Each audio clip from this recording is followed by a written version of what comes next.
Why are we talking about this subject? Well, I think most people, when you talk to them, are not very content with their lot. They'd like things to improve, both in their personal life, of course, but also the state of the country and the state of the world. If only things could be different, they probably say in some form or other. So on the next slide, we have something that is unusual about the year in which we are, because half of the world's population this year have an opportunity to vote in their country's election. Not all countries, as you can see, are entirely democratic, so the ability to make real difference may be limited to a greater or lesser degree. The next slide focuses a little bit upon ourselves. We in the UK belong to a democracy, a representative democracy. So at some point this year, presumably, representatives will be elected to serve as members of parliament for the voters' constituency. So you'll be hearing things spoken about, and people are gearing up for change. Well, on the next slide, we remind ourselves that in 1997, a similar situation to today, we have the Labour Party expecting to be able to confidently win the election. Tony Blair was the Prime Minister, and the party chose a song to sum up their feeling that change was needed. And so we have this phrase that kept cropping up: things can only get better. And of course, if you think everything's bad, then that's true, is it not? So this year, as the next slide shows, we are listening to the politicians again. This time it's Sir Keir Starmer, who's the leader of the Labour Party. And you'll see in his New Year's speech what his wish was. He wanted to make a difference to people's lives, working people's lives, he says. That's what makes him get up in the morning. Well, he's certainly in some way or other going to make a difference. Whether it will be for the better or for the worse, I suppose time will tell. But some politicians seem to have a bigger impact outside of their own country. On the next slide, we remind ourselves of someone who people will have heard of, no doubt, Nelson Mandela. Those of a certain age will know the background to his situation, but he was in South Africa, and he eventually was in the position to be able to lead that country, and he embarked upon a process of reconciliation and inclusivity to get rid of discrimination and inequality. He was invited all around the world, and particularly to the United Nations, and he made quite a lot of speeches, but this is the gist of what he said, that he felt that the world could be changed to a better place, but it was in our hands. So that was where he was coming from. Well, it had an effect, as we can see in the next slide. the United Nations embraced Nelson Mandela and used his speeches as a stimulus to get things moving. And so you can see they set up a group in 2015 with a timescale of 15 years, and they were going to do what Nelson Mandela said was possible to change the world. And it was in their hands. And they identified 17 areas where things needed to be given attention. So the next slide sets them out. And you will see that in all of those things, there's 17 areas, and one wonders, we're probably 2/3 through that time period. One wonders whether we're very much nearer to achieving those laudable wishes for making things better. You'll notice the final identified area for attention, which is also on the next slide, involved partnership.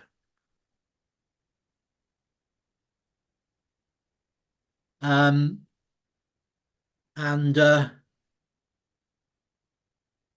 this really was at the back of what they wanted people to come together to achieve. And I've highlighted those things which the United Nations was hoping to bring about. Freedom from fear, people living under a rule of law, and an outcome of peace amongst the countries of the world. So that is their that is their underlying aim, objective, what they wish to achieve. So try and keep that in your mind: freedom of fear, rule of law, and peace. The next slide, please, talks about this partnership. Now, remember, all this is in man's hands. The United Nations and Nelson Mandela think it's in man's hands to achieve all this.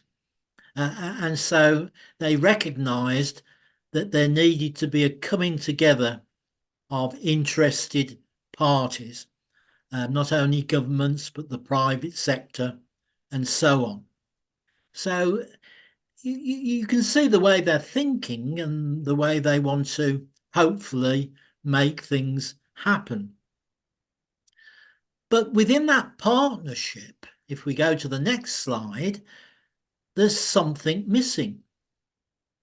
There is no mention whatsoever of God and any part that God might play in all that. And I think probably if we think about it, there's a reason for that. I don't think that religion is looked upon as being an answer to solving man's problems. In fact, just the opposite, perhaps. And people, to a certain extent, don't see religion as a force for unity. One would question how much belief there is in an almighty power. It's something that people just don't think is relevant. So this presentation is hoping to try and give an alternative view to that. So on the next slide, we've got what really is the criticism of many politicians, which is they don't mean what they say, they don't do what they promise. They get into power and then that's it. That's the kind of criticism that is thrown at politicians. Now, this description of God, of course, is just the opposite. God is not human that he should lie, not a human being that he should change his mind. He doesn't speak and then not act. He doesn't promise and not fulfill. God does not change. And that's very important as a principle, which we perhaps need to take with us. So the next slide puts before you a Hebrew word, which actually is the word which in the Bible is translated as making a difference. And it might not be what you expect, because you'll see that it has at its meaning to divide and to separate. Now, that is just the opposite to man's and the UN's attitude. They are for inclusivity, for tolerance, for compromise, for give and take, as it were, and in that way reaching a consensus. Now, that won't work. History tells us that it won't. We see it all the time. It's not capable of being put into practice. So let's give God's method a try, or at least an examination, as it were. So on the next slide, we can see where this word first comes into use. And we're going way back to the first chapter of the Bible, to the account of the creation. And we're finding that there's a continual reference to God separating. And there's a principle here that is an important one. You can see the things of creation that are separated, one from the other. And it emphasizes the fact that separation brings contrast and it brings opportunities from which we can benefit. So separation isn't a negative thing, it's a very positive thing. Now, we said that God doesn't change. That means that whatever he has promised from the beginning of man's history will still be valid this 6,000 years later from the events of the early chapters of Genesis. So we'll look at something that God promised in the book of Genesis on the next slide. And it involves, as you can see, a man called Abram. Notice that he had to do a bit of separation. He had to go from his country, leave his environment, and go to another land. So there was a necessity for a fresh start. And with a fresh start and nothing to get in the way, God's intention was to produce a nation of people through whom all peoples on the earth could be blessed. So there's God's blueprint, as it were, which hopefully we'll see being developed as we go through the rest of the presentation. The next slide reminds us of our word that we're interested in. And can I just say that the descendants of Abraham through Isaac and Jacob, his grandson, eventually did become a country in their own right. Jacob's other name was Israel, so you can see who the country is that we're talking about. So we have in the Bible, around about the book of Exodus, the nation of Israel moving out of Egypt, where they were sojourning, into the land that had been promised to Abraham, that God had spoken about. Now, look at the next slide and see what was happening. When the people went to this land that God had promised, the first thing that had to be done was this act of separation, setting apart. And so we've highlighted there the fact that God had set Israel apart from the other nations. And the reason for that was because he wanted them to belong to him. So that's where God is bringing about something which is going to make a difference. It's going to be involved in him separating to himself a people, which is quite an interesting concept, I think. Now, this separation was emphasized in their everyday life as well.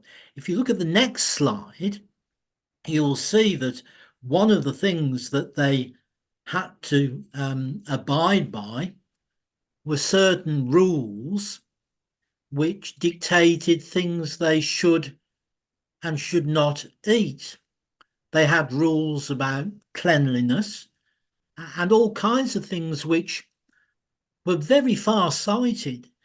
They are things which people ignored in this country until quite relatively recent times. But they all make common sense, and we wouldn't argue with them now. They're all to do with matters of hygiene and healthy eating and prevention of disease. But all this was there in the rules that were given to this nation of Israel, and they were all about making a difference between what was right and what was wrong. The animals were called clean and unclean. That's the way it has been translated. Animals that were suitable for consumption and animals that were not. Now, in the next slide, we can see that the way in which the rules for the nation were organised were centred upon the priesthood. So here we have a man called Aaron and his descendants, and they were given a special role, and that was their job within the country, the nation, to be able to bring about those things that God in his laws required. So they were involved in all the things that were going to result, as you can see in the last statement, in blessings, that's things that can be enjoyed, coming upon the nation because they belonged to God. So it's all about a way to receive the blessings of God. The next slide shows that it was a matter of education, teaching people to know the difference between what was right and what was wrong, what was holy and what was common, what was unclean and clean. And you'll remember the United Nations recognized that you needed to have a rule of law so people knew where they stood and knew what they could do and what they couldn't do. So it's all here, exactly as the United Nations desires, but it's in the Bible and it's associated with God. And therein, for a lot of people, I suppose, lies the difficulty. Can we go on to the next slide then, please? I put this one in because it seems to me that this reminds us of one of the great problems we have in the world today, and that is to do with addiction of various things. But you'll notice here that in God's rules, he said to the priesthood, you're not going to turn up and start doing things for me if you're drunk. And if you take the principle from that, it is that those who serve God and live by God's ways have got to be in full command of their faculties. That they've got to be genuine and the real thing, and not masking things with all kinds of other substances and addictions, which are not going to make them behave in a safe way, both for themselves and for others. So even here, way back in the early books of the Bible, we've got the hint that man needs to avoid such things and to have a clear mind and a clear head. The next slide then shows that things can work in the opposite direction. God is there, willing to listen, willing to act, willing to provide all that is necessary. But if man decides to separate himself from God by going off the straight and narrow and deciding that he doesn't want to do what God wants to do, but what he wants to do, then this separation is one which is not good and can have a negative effect. And I would argue that that perhaps is the state that we're in the world today, that too many have separated themselves from God, and the consequences are being suffered because the blessings disappear. The next slide brings before us a lovely picture which I think you can probably take away with you, and every time you see a piece of silver, it will probably remind you of what we've been talking about. Because in the Proverbs, we have a description of the way in which a silver vessel, which would be highly valued, is brought about. And it's brought about by removing dross. Now, what's that talking about? Well, it's talking about the way in which silver is found amongst other metals, and in the process of obtaining pure silver, one has to underheat, get rid of the alloys, all the things that are not wanted, and that is called dross. Amongst the dross may be other metals, but nonetheless that they take away from the purity of the silver. So that is what God wants. He wants a people who are like a silver vessel, one which is pure because it has rid itself of impurities. Now we can see this thought pattern coming out in some of the other books of the Bible. The next slide, we've got in the Psalms the fact that this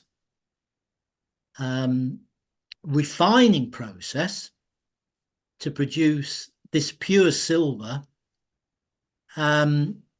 is a kind of testing. And by testing, it makes sure that everything is as it should be. And the psalmist is saying, well, that's what can happen in your lives. If you allow yourselves to be tested and to have those things that are not good taken out of your lives, then you can find that your lives are preserved and your feet are kept from slipping. So it's a principle that is repeated and is advice that God gives for man to take if he will have it. So in the next slide, I think we will have a description of the kind of things that the UN worry about. Here in this psalm, we've got an attention drawn to the poor who are plundered and the needy who are groaning. And God is saying, I'm on your side. I'll protect you if that's your experience. And he will do it by keeping people safe through his word. And you'll see there in verse 6, we have the reference once again to silver being purified. So God wishes to bring about something that is good and valuable and attractive, and he has no truck with and is against those who would do things to make things wrong in the world. And you can see there, it's quite a good expression, isn't it? Those who freely strut about when what is vile is honoured by the human race. And many would think that that is happening in the world today, that it's being turned upside down and the wrong things are being given the honour and the right things are being kept out of sight. So the Bible's up to date, I think, when you read things like that. The next slide then brings us to Israel itself. And this is strong stuff, really. But what I'd like you to do is to try and compare this description of what was going on in Israel with what's going on in the world today. And I think quite a few people don't like it as well. So have a look at verse 23. Your rulers are rebels, partners with thieves. They all love bribes. They chase after gifts. They do not defend the cause of the fatherless. The widow's case does not come before them. So, it's echoing, isn't it? All the things that are wrong, the injustices in society that we see around us today. And you'll notice in verse 25, God says, I'm having none of it. I will turn my hand against that kind of behaviour and I will thoroughly purge away that dross and remove all the impurities. So the same message is coming through over and over again. Look at the next slide.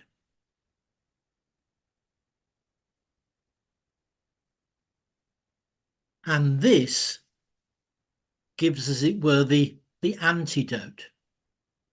So compare man and all the wrong things he's doing with God. He who appoints the sun to shine by day, who decrees the moon and stars to shine by night, who stirs up the sea so that its waves roar. The Lord Almighty is his name. Only if these decrees vanish from my sight, declares the Lord, will Israel ever cease being a nation before me. So in spite of that description that we've just read of all the things that were wrong that were going on in Israel, God had not given up on them. And he's saying, just as sure as the world carries on and the lovely, wonderful nature around us, you can be sure that as long as that is going on, then Israel will still have my attention.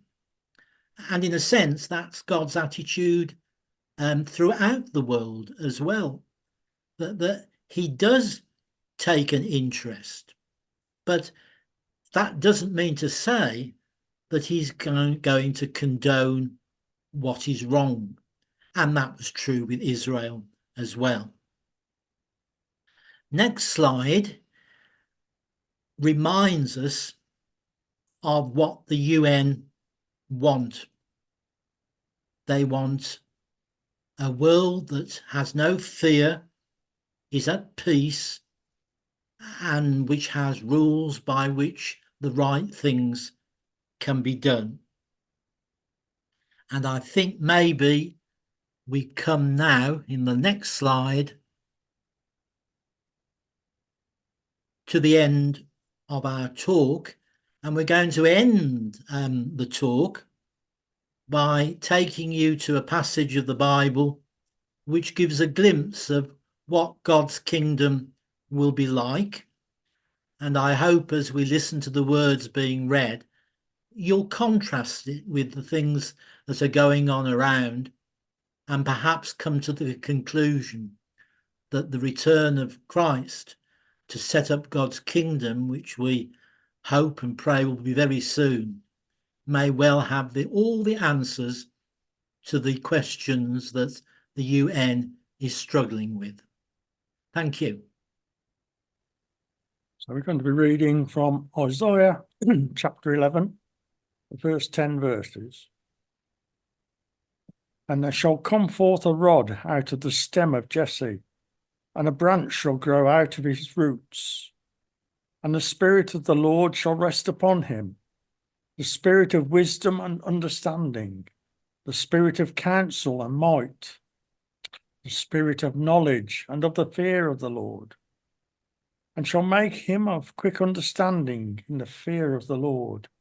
And he shall not judge after the sight of his eyes, neither reprove after the hearing of his ears. But with righteousness shall he judge the poor, and reprove with equity for the meek of the earth. And he shall smite the earth with the rod of his mouth, and with the breath of his lips shall he slay the wicked. And righteousness shall be the girdle of his loins, and faithfulness the girdle of his reins. The wolf also shall dwell with the lamb, and the leopard shall lie down with the kid, and the calf and the young lion and the fatling together, and the little child shall lead them.